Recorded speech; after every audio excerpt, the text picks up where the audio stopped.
host for Yoga Business Bootcamp, and I'm really excited that you're back here joining me today for another conversation on yoga business. And I am really excited for today's topic. It's a topic that I've thought about how it's really hard to talk about in just a couple of minutes. Today, we're talking about websites. So, because we only have a little bit of time, I'm just going to cover a couple of the key things having to do with websites.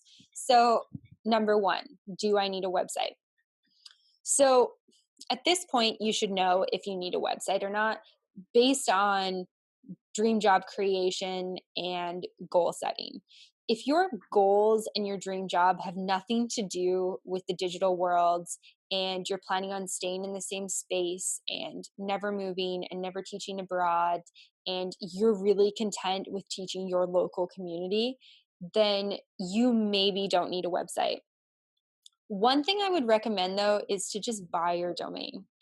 If you have a really popular name like Kristen Stewart, it might be hard to get. Or if my name was Amanda Smith, I'd probably have a hard time with it. But go and see what's available.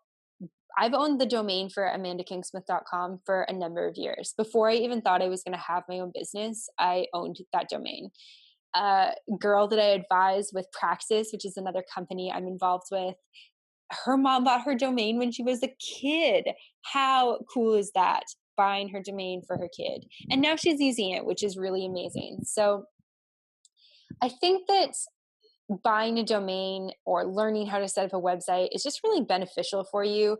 And the reality is in 2017 that we're online. Everyone's online. You should probably be online in some capacity and in some way for people to find you, even if that's just a landing page. So I would strongly consider having a website.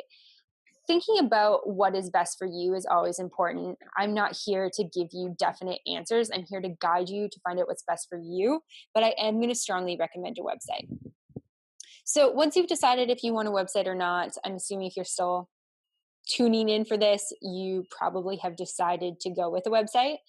I do all my websites through WordPress, but a lot of people find Squarespace really great. I've worked with Squarespace as well. It's super intuitive, but basically deciding what platform you want to have your website on.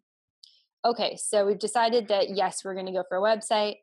Now we're going to decide what platform. So essentially, if you decide to go with a platform, you're going to have to decide if you want to buy your domain or not. I've already suggested buying your domain. I would just go for it. I host all of my domains through Bluehost, and I have lots of links for Bluehost that gives you a discount with them. I'm an affiliate with them, so I get a small portion of that if you sign up through that. No pressure, of course, but you can get a little bit cheaper of a cost. Bluehost is really, really affordable. Essentially, you can pay for your website for like 12, 24, 36 months. And 36 months, you can pay like $4 a month and just pay $137 all in one go. Super cheap, super easy. Then you own the rights to it. And if you buy 36 months, you don't have to pay again for 3 years, which is pretty amazing.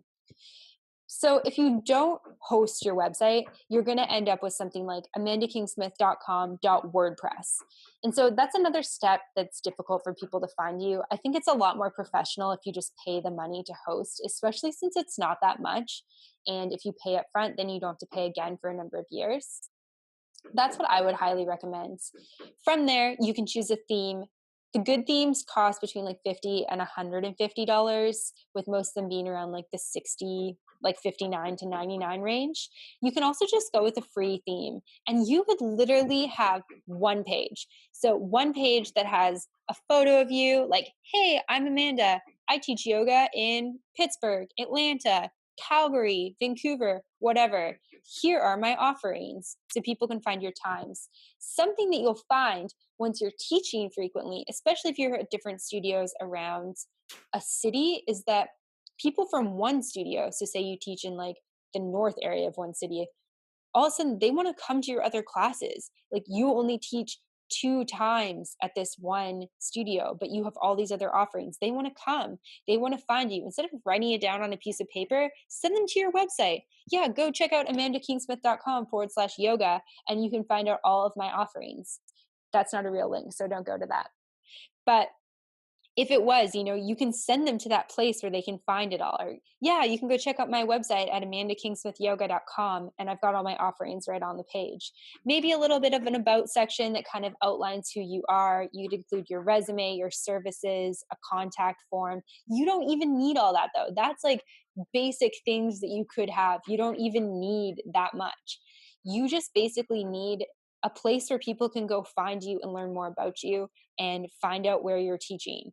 And this will be huge for you. This will be huge for you because you can send yoga studio owners there. They can see your offerings, they can see your photos, they can read about you in a really great way.